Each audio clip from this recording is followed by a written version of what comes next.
오늘 복된 날 하나님께서 우리에게 주시는 말씀 봉독합니다.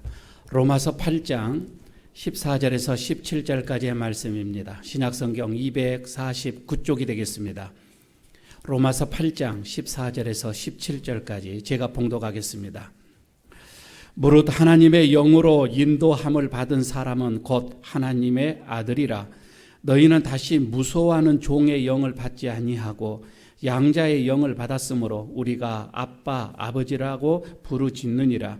성령이 친히 우리의 영과 더불어 우리가 하나님의 자녀인 것을 증언하시나니 자녀이면 또한 상속자, 곧 하나님의 상속자요 그리스도와 함께 한 상속자니 우리가 그와 함께 영광을 받기 위하여 고난도 함께 받아야 할 것이니라. 아멘. 우리 옆에 있는 분들과 인사 한번 나누도록 하겠습니다. 옆에 분들 좀 보시고요. 좀 삶의 흔적이 얼굴에 많이 나타나 있죠. 주름이 많이 있는 것은 우리가 공부할 때에 중요한 때는 항상 언더라인으로 줄을 이렇게 많이 치죠. 그래서 하나님께서 중요하게 생각하신 분들이라 이렇게 생각하시고 당신은 하나님의 중요한 사람입니다. 인사 한번 하시기 바랍니다. 예. 하나님의 중요할수록 주름살이 더 많을 거예요. 감사합니다. 사진 하나 볼까요? 혹시 여러분 이 사진을 보면서 내 인생 말입니다. 내 인생은 참 어느 완성을 향하여서 나는 가고 있는가? 내 삶, 지금까지의 내 삶과 앞으로의 내 삶도 있을 것인데 나는 점점 더 완성된 어떤 그 인생 이것을 나는 지금 향하여 가고 있는가? 내 인생은 완전한가?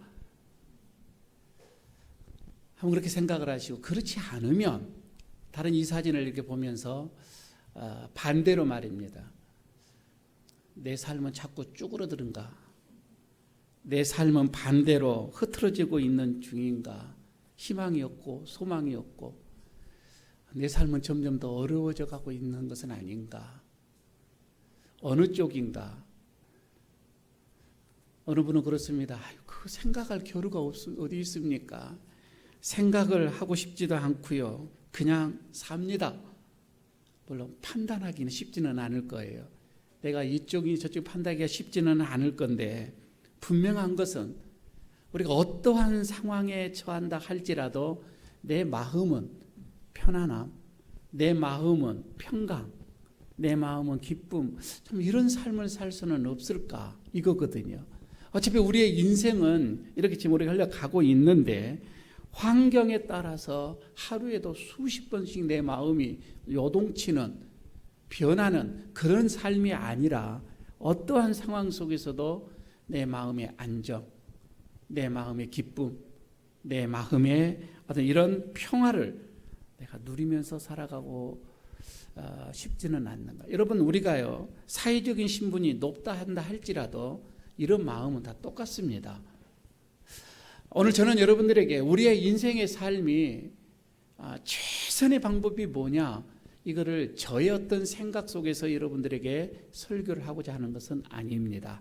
아니고 오늘 말씀 속에서 하나님께서 우리에게 가장 최선의 어떤 이런 인생의 삶이 무엇인가를 보여주고 있습니다. 오늘 이 말씀을 중심으로 해서 그래서 오늘 여러분들에게 하나님의 음성을 이렇게 들려주고자 합니다. 한마디로 표현을 하면 저는 이렇게 생각하고 있습니다. 우리의 인생의 최선의 삶은 하나님과 가까워지는 삶입니다. 여러분 이거 동의하시죠? 하나님과 매일매일 가까워져 가는 삶. 사진 한번 보여요. 하나님과 늘 가까이 지내려고 하는 그런 우리들의 삶이 최선의 삶이다 이 말이에요. 14절을 한번 여러분 보시기를 바랍니다. 무릇 하나님의 영으로 인도함을 받은 사람은 하나님의 아들이라. 오늘 본문에서 이렇게 말씀을 하고 있지요. 그러니까 하나님께 가까이 가고자 하는 사람, 하나님과 늘 함께 하고자 하는 사람, 성경은 이것을 하나님의 아들 이렇게 지금 표현을 했다 이 말입니다. 하나님의 아들이라. 그러니까 하나님의 영으로 살아가는 사람, 뭐 이렇게 둬도 되겠죠. 하나님의 영의 이끌림을 받은 사람은 하나님의 아들이라 이 말이에요. 하나님의 아들.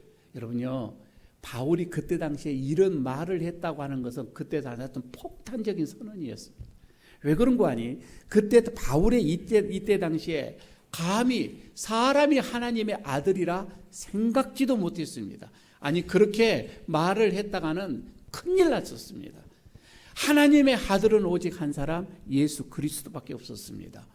우리 그렇게 믿고 왔었잖아요. 그런데 오늘 여기에서 바울은 그럽니다. 우리도 하나님의 아들이다. 하나님의 아들이다. 여러분, 하나님의 아들이면 뭐예요? 17절에서는 상속자라 이렇게 얘기를 했습니다. 상속자. 여러분, 상속자라고 하는 것은 유산을 받는 것을 말합니다. 그러면 하나님의 아들이고 하나님의 상속자로서 하나님의 유산을, 무슨 유산을 받아요? 하나님의 유산이 뭐예요? 하나님의 생명을 의미했다 이 말입니다. 그래서 하나님의 생명이 우리에게 임하게 되어지는 거예요. 성령, 이 지금 하나님의 이 영, 다시 말해서 이거는 성령을 의미를 했었는데, 성령의 이끌림을 받은 사람, 성령이 내 안에 들어온 사람, 성령이 나를 이끌어가는 사람은 하나님의 아들이요, 하나님의 생명이 그 속에 있다 이 말입니다. 자, 여러분, 하나님의 생명이 내 안에 있으면 그 자체가 인생의 완성이라 이 말이에요.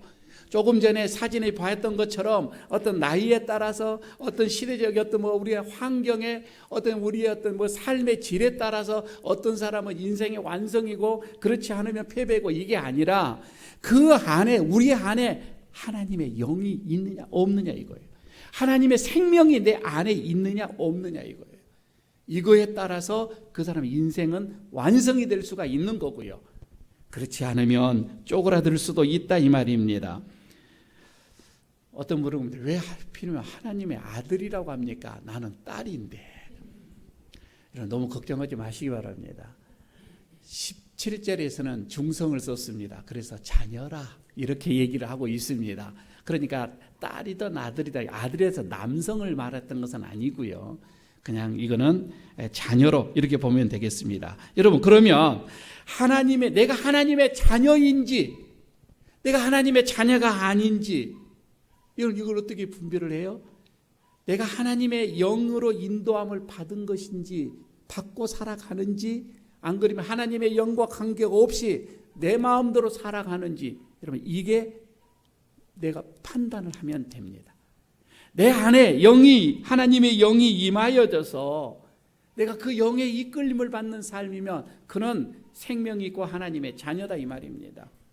그런데 그게 하나님은 영이기 때문에 보이지가 않아요. 보이지가 않기 때문에 영으로 존재하시는 분이기 때문에 하나님의 영에 어떻게 이끌림을 받느냐 이거이지요. 성령이라 이 말이에요. 지난 시간에 말씀을 드렸습니다. 교회가 태동이 되어지고 시작되어지는 것도 성령이 임하면서부터 시작이 되어집니다. 우리가 예수 그리스도를 구주로 영접할 수 있는 것도 성령이 우리 속에 들어와야만이 가능합니다. 우리가 하나님의 그래서 자녀가 되어지는 것도 이런 성령의 하나님이 내 속에 들어와야 가능하다 이 말씀이에요. 그런데 이거 보이지가 않는다 이 말이에요. 여러분, 보이지 않는다고 해서 존재하지 않는 것은 아닙니다. 이것을요, 숨을 쉬는 것으로 생각을 해보시기를 바랍니다.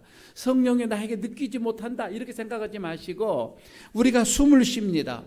여러분, 숨을 쉴 때 공기가 들어오고 나가고 합니다. 느끼지는 못해요. 그러나 그 숨을 쉬면서 그 공기가 사람을 생명을 좌우합니다. 살리기도 하고 죽이기도 한다 이 말씀이에요. 느낄 수는 없습니다. 그래서요, 고대에서는, 이때 당시에서는 성령 이 단어하고 바람이라고 이 단어하고 그 다음에 호흡이라고 하는 이 단어를, 똑같은 단어를 사용했습니다. 르하흐라고 하는 같은 단어를 사용했습니다. 성령은 바람같이 보이지 않는 거예요. 공기처럼 보이지 않는 거예요. 그렇지만 호흡을 하는 것처럼 생명이 이 속에 있다 이 말입니다. 성령이 들어와 있으면 우리는 하나님의 생명이 있다고 하는 것으로 봐지면 되겠습니다. 눈에 보이지는 않아요. 그러나 사람을 살리고 죽이는 것은 성령이다 이 말씀입니다. 여러분, 내가 지금 성령을 하나님의 그 영으로 인해서 새 생명을 얻는 자인가? 그렇지 않으면 나는 아직도 모양은 예수 그리스도인인데 내 속은 아직도 생명이 없는 죽은 자와 같은 것인가? 오늘 이것을 생각을 하시면서 이제 말씀을 들어보시기를 바랍니다. 여러분, 영에는 두 가지가 있다라고 오늘 본문에서 나옵니다. 15절에 보게 되어지니까 이 종의 영이 있고요, 그 다음에 이 양자의 영이 있다. 오늘 본문에서 그렇게 나옵니다. 종의 영, 양자의 영. 그래서 내가 종의 영을 받았느냐, 그렇지 않으면 양자의 영을 받았느냐, 이것은 내 인생을 완전히 여러분 다르게 만들어 버리는 겁니다. 내 인생이 확연하게 달라진다 이 말이에요. 여러분이 눈이 15절을 향하시기를 바랍니다. 우리의 마음을 찌르는 말씀입니다. 함께 읽도록 하겠습니다. 너희는 다시 무서워하는 종의 영을 받지 아니하고 양자의 영을 받았으므로 우리가 아빠, 아버지라고 부르짖느니라. 하나님을 아빠, 아버지라고 부르짖는다 이 말입니다. 자, 여기에서 특징이 있어요. 종의 이 영을 받은 사람의 특징이 있습니다. 종의 영을 받은 사람 무서워한다 이 말입니다. 그래서 무서워한다. 그게 종의 영이 가지고 있는 사람이에요. 두려워요. 종은요, 주인이 무서워요. 주인이 두려워요. 자기가 하는 일에 대해서 주인에게 인정을 받지 못하면 그냥 죽는 거예요. 종은 그렇습니다. 어떻게 해서든지 주인에게 인정을 받는다고 해서 그가 칭찬받고 사랑받고 그런 것은 아니에요. 당연히 해야 할 일이지만, 그러나 주인의 마음에 들지 않으면 그는 죽어요. 그래서 늘 두려운 마음을 가지고 있어요. 늘 무서워합니다. 이게 종의 영입니다. 우리도 본질상 진노의 자녀였습니다. 종의 영을 가진 자들이었습니다. 우리의 삶이 늘 두려움이었습니다. 우리의 삶이 늘 무서움이었습니다. 근심과 걱정이었다 이런 말씀이죠. 노심초사하면서 우리 인생을 살아왔습니다. 여러분, 이 종의 영은 그래서 내 인생이 실패하지는 않을까? 내 인생은 어떻게 잘못되지는 않을까? 늘 여러분 두려워하면서 무서워하면서 합니다. 어떻게 보면 이거예요. 여기서 사로잡히고 여기서 해방되지 못하는 사람은 교회 안에서 신앙생활을 해도 기쁨이 없어요. 즐거움이 없어요. 행복함이 없어요. 늘 율법에 매입니다. 여러분, 우리가 율법 지켜야 하는 거 맞잖아요. 그러나 종의 영을 가진 사람은 율법을 지키지 아니하면은 지옥에 간다라고 하는 그런 두려움으로 율법을 지킵니다. 여러분, 우리는 말씀대로 사는 게 맞잖아요. 그렇게 살려고 노력하잖아요. 그러나 종의 영을 가진 사람은 그게 아니에요. 이 말씀대로 살지 않으면 나는 천벌을 받는다라고 생각하면서 그 말씀대로 살려고 하는 거예요. 다르잖아요. 여러분요, 이것이요, 계명을 지키지 않으면 복 받을 거 생각지도 말라. 심지어는요, 11조를 하지 않으면 이거는 하나님 앞에 도둑질하니까 11조 행위 맞잖아요. 그러나 그 생각이 그렇습니다. 11조를 하지 않았더니 하나님께서 우리의 가정에 우리의 자녀들에게 더 어려움을 많이 줘가지고 11조 내는 것보다 더 돈을 많이 가져갔다. 그래서 11조 하지 않으면 죽는다. 여러분, 이거는 종의 영에 가진 사람이에요. 심지어는 교회 옮기면 저주받을 것이다. 그죠? 이렇게도 막 협박을 하면서 교회 생활. 여러분, 교회 생활이 좀 즐거움이어야 되잖아요. 저분 혼자만 즐거워요. 교회 생활이 좀 행복해야 되잖아요. 왜 얽매여가지고 율법의 어떤 그런 삶이다 이 말입니다. 다른 사람들의 어떤 그 옆에서 그 신앙 이 모습을 보면서 내가 불편해하는 거예요. 왜 그러냐고 하는 거예요. 기독교의 신앙을 종의 영의 관점에서 바라보고 신앙생활을 하기 때문에 그렇습니다. 여러분들은요, 마음에 기쁨이 없어요. 즐거움이 없습니다. 저주와 공포의 어떤 그런 신앙생활, 건강한 신앙생활이 아니잖아요. 이건 건강의 신앙이 아니에요. 행복한 신앙이 아닙니다. 여러분들 기쁨이에요. 감사로 하는 거예요. 즐거움으로 하는 거예요. 행복함으로 하는 거예요. 여러분 이게 이런 교회가 은혜로운 교회다 이 말씀입니다. 의무나 억지나 형식이나 이런 신앙생활은 이 종의 영에 가진 자들입니다. 그런데 오늘 또 하나의 영을 얘기합니다. 양자의 영을 가진 자. 양자의 영을 가졌다. 바울이 그럽니다. 지금 이 말씀을 로마의 교인들에게 지금 말씀하고 있냐. 너희들은 양자의 영을 가진 자들이 아니냐. 그 옛날에는 그래 종의 영을 가진 자들이었지만 이제는 너희들은 양자의 영을 가졌다 이렇게 얘기합니다. 여러분 양자가 뭐예요? 자녀, 하나님의 자녀를 말하잖아요. 너희는 이제 하나님의 자녀가 됐다 이 말이에요. 하나님의 아들이 됐다 이 말입니다. 하나님의 아들이는 뭐예요? 상속자다 이 말이에요. 하나님의 상속, 여러분 이 상속이 뭐예요? 유산을 받는다. 다시 말해서 하나님의 생명을 받은 자들이다 이 말입니다. 더 재밌는 것은요, 이제 종이 아니라, 우리는 하나님 앞에 종이 아니라 아들인데 그 아들도 아버지를 뭐라고 부른다고요? 아빠라고 부른다고 그랬습니다. 여러분 이 아빠라고 부른다고 하는 것은 하나님을 가장 가까이 부르는 호칭이에요. 예수님께서 겟세마네 동산에서도 하나님을 아빠라고 부르는 게 나옵니다. 가장 가까이 부르는데, 근데 여기서 부르다라고 얘기하지는 않고요. 뭐라고요? 부르짖었다라고 얘기합니다. 여러분 여기서 부르짖었다고 하는 것은 크라제인이라고 하는 이 용어인데, 이 단어인데, 이 말은 그냥 한호성으로 이렇게 보면 됩니다. 하나님 아버지를 부르는데 아빠 이 말은 그냥 한호성을 쳤다 이 말이에요. 그냥 아버지 아빠 이게 이 정도가 아니라 이 말이에요. 한번 여러분 생각을 해보시기를 바랍니다. 하나님을 만났어요. 아버지를 만났어요. 얼마나 기쁘고 얼마나 좋은지 한호성으로 부르짖은 겁니다. 평생을 고아로 살았습니다. 이상가족이었습니다. 부모와 헤어졌습니다. 그런데 어떻게 해서 친부모를 만났어요? 여러분 그 기분, 혹시 우리가 옛날에 뭐 이상가족 만남에서 찾았을 때 만남의 그 기쁨을 알잖아요.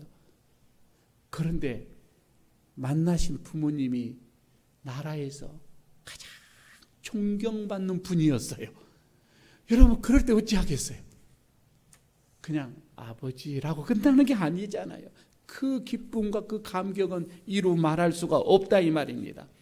여러분 우리가 지금 하나님의 양자의 영을 가진, 그래서 하나님의 자녀인데 아버지를, 하나님을 우리가 아빠라고 부르는데 이런 한호성을 치면서 부르고 있느냐 이 말이에요. 그렇지 않으면 하나님이 무서워요. 하나님이 두려워요. 그런 종의 영을 가지면서 살아가고 있느냐 이 말이에요. 여러분 하나님을 아빠라고 부르는 것은 실제적으로 무엇을 의미하냐면 아버지가 어린아이의 삶을 책임진다 이 말씀입니다. 하나님이 내 모든 삶을 책임진다고 하는 거예요. 믿음으로 여러분 우리가 이것을 받는 거예요. 하나님이 나의 삶을 어떻게 책임을 질까? 의문스럽지요. 보이지가 않지요. 그러나 여러분 그래서 우리는 간혹 예수를 믿어도 불안합니다. 하나님을 아버지라고 우리가 섬기면서도 내 삶이 불안한 것은 마찬가지예요. 어떻게 나를 인도할지를 알지 못하기 때문에 그렇습니다. 하지만 여러분 이렇게 생각을 해보시기 바랍니다. 폭풍우 속에서 아버지가 아이의 손을 잡습니다. 아이는 폭풍우를 바라보면서 무섭기는 해요. 두렵기는 해요. 그러나 아버지의 손에 잡혀 있기 때문에 이거는 건너간다라고 하는 믿음이 있다 이 말입니다. 이 폭풍을 이길 수 있다라고 하는 안도감이 이 아이에게는 있다 이 말이에요. 무섭기는 해요. 여러분 우리의 인생 삶이 그렇습니다. 우리가 때로는 어려운 일 많이 만나잖아요. 고난의 길을 만나잖아요. 원치 않는 질고 만나잖아요. 어려운 일들 만납니다. 두렵기도 합니다. 일이 막연하게 풀리지 않습니다. 앞이 보이지가 않습니다. 사업을 해도 여러분 이게 끝이 보이지가 않습니다. 예수를 믿는데도 혼란스러워요. 하용 하나님이 계시는가? 여러분 그런 의문이 들 때도 있잖아요. 그러나 우리가 영의 이 양자의 영을 받았다고 한다면 하나님은 내 아버지시다. 나는 주님의 자녀다. 하나님 이걸 보고 계신다. 비록 힘들고 어려워요. 그러나 하나님께서 이 모든 상황을 하나님께서 이끌어 가신다. 여러분 이 믿음이 있다 이 말씀입니다. 우리 인생 여러분 지금까지 과거를 돌아보십시오. 그렇게 왔잖아요. 어렵고 힘듦 다 이겨왔잖아요. 죽음의 문턱 속에서도 여러분 우리가 이겨내고 왔잖아요. 하나님이 이끌어 오셨다 이 말입니다. 그 순간은 어렵고 힘들었었습니다. 그러나 생명이 있는 자들은, 그래서 하나님의 영이 있는 자들은 그렇게 불평하지 않습니다. 그렇게 낙심하지 않습니다. 여러분 그렇게 우리의 삶에 대해서 너무 힘들어하지 않습니다. 그래서 오늘 결론적으로 말씀을 드립니다. 하나님의 영이 있는 사람은 세 번째, 영광과 고난이 같이 있습니다. 영광과 고난입니다. 하나님의 아들로 산다고 해서 인생살이가 한순간에 다 풀려진다. 여러분 그러지 않습니다. 절대 여러분 그러지 않습니다. 그렇게 생각을 해서는 안 됩니다. 살다 보면 이런 일 저런 일 많이 생겨요. 목사인 제게도 정말 신경 쓸 일이 많이 생깁니다. 화날 일도 많이 일어납니다. 짜증스러운 일들도 많이 일어납니다. 우리 삶 속에 여러분 왜 이런 것이 없겠습니까?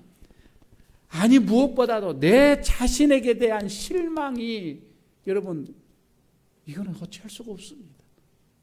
내 자신에 대한 실망입니다.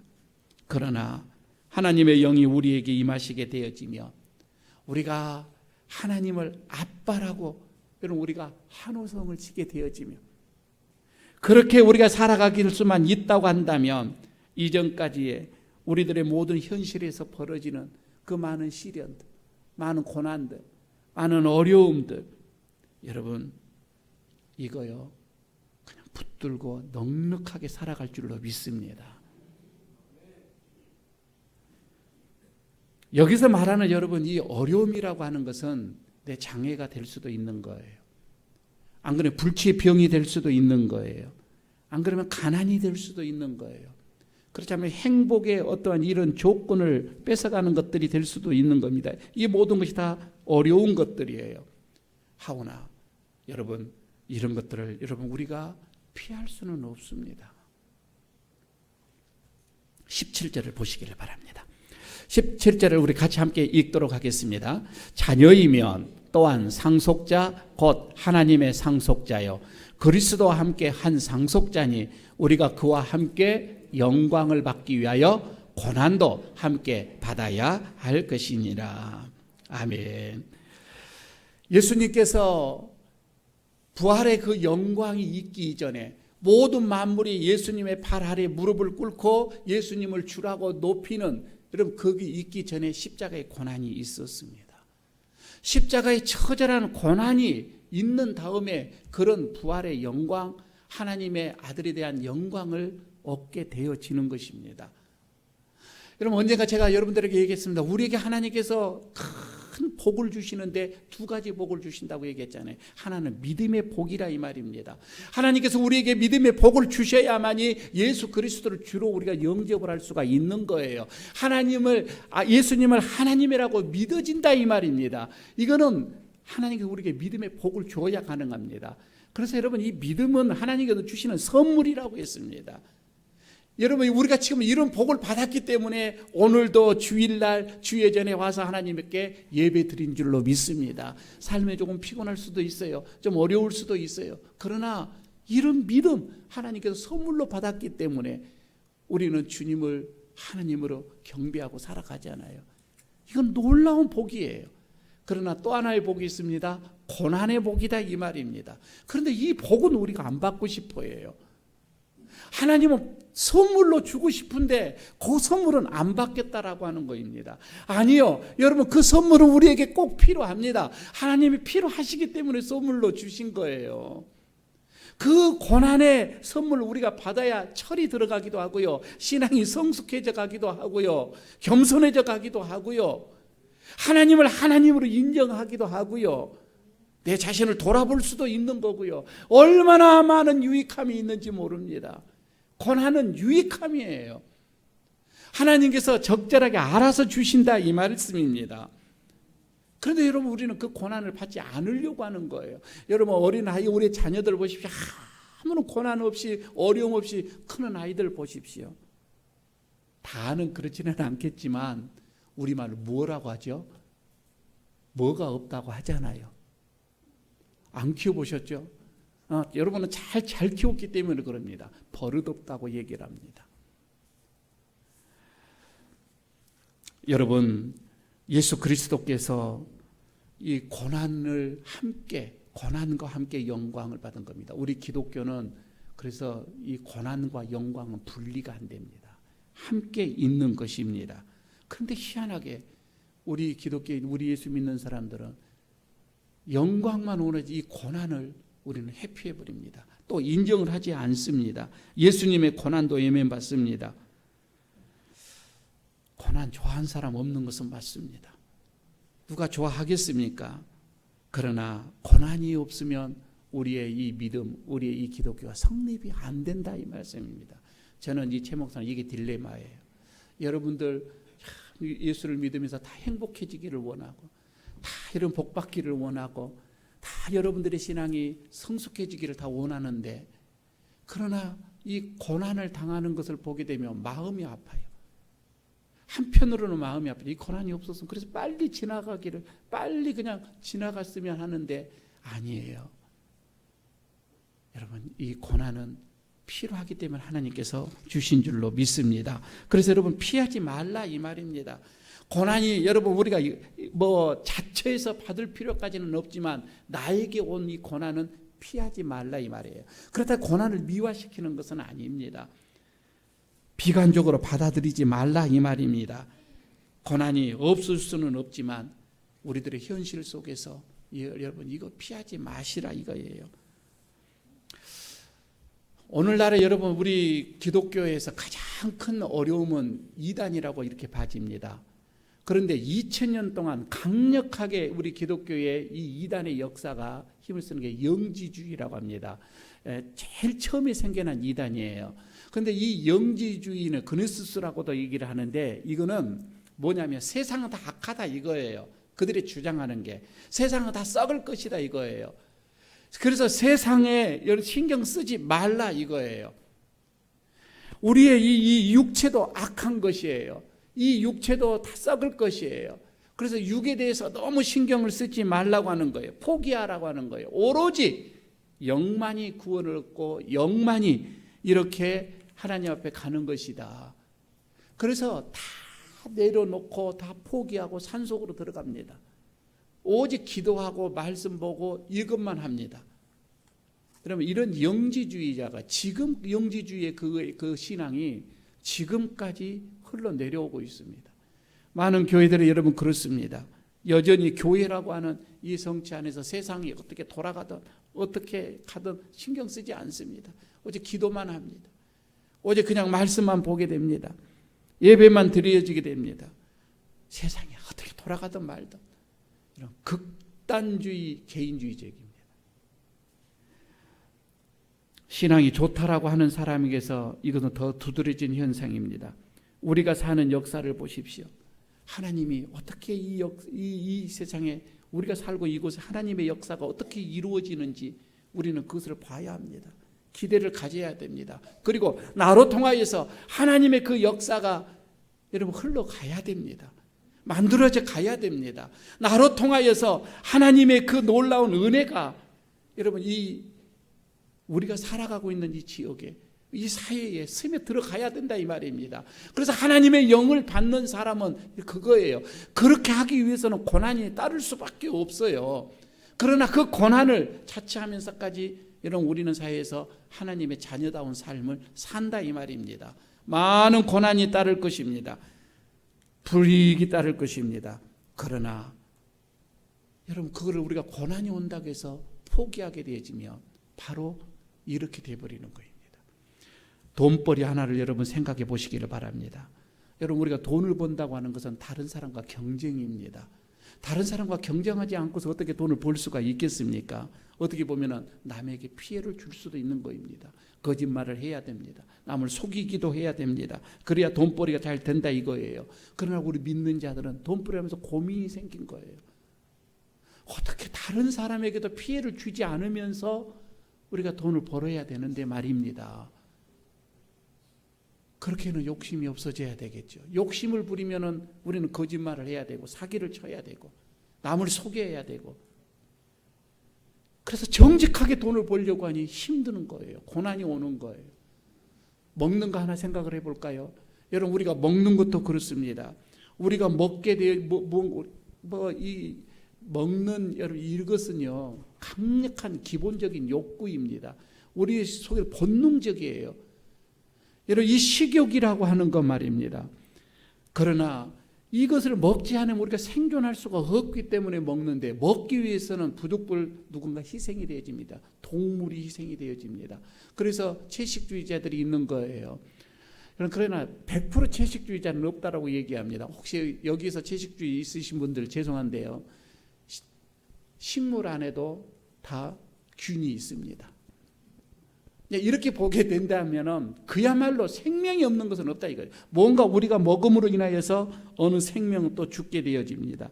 문제는 일용할 양식을 우리가 이렇게 먹으면서 뭔가 또 배려가 있어져야 되는데, 여러분, 이런 고난은 이루 말할 수가 없습니다. 저는 사람의 사이와도 마찬가지로 봐집니다. 여러분 좀 의사가 소통되어지면 얼마나 좋겠어요. 그것처럼 행복한 게 없죠. 그러나 꽉 막힌 사람이 있습니다. 소통이 자체가 안 되는 사람이 있습니다. 그래서 우리는 그들과 끊어버립니다. 그럴 수는 없습니다. 내가 힘들어요. 내가 어려워요.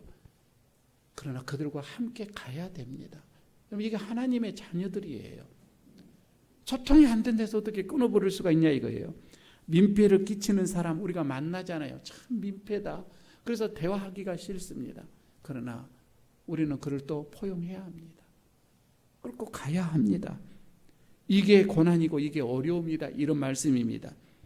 일상 속에서 내가 힘들고 내가 고난이 온다 할지라도 무엇이 하나님의 영광인지, 무엇이 이게 하나님의 기쁨인지, 그럼 이걸 판단한다면 하나님의 영광을 위해서 내가 고난은 필수적으로 올 수가 있다 이 말입니다. 그러나 하나님의 영을 받은 사람은 이걸 감수하더라 이 말이에요. 양자의 영을 통해서 우리의 인생이 한우할 수만 있다고 한다면 우리는 하나님의 자녀로서 우리는 떳떳하게 인생 자체가 우리는 완성입니다. 여러분의 마음속에 하나님의 그 영, 양자의 영이 충만하기를 바랍니다. 한 주일 동안 여러분 나를 이끌어 가시는 그 성령님을 여러분 한번 보시기를 바랍니다.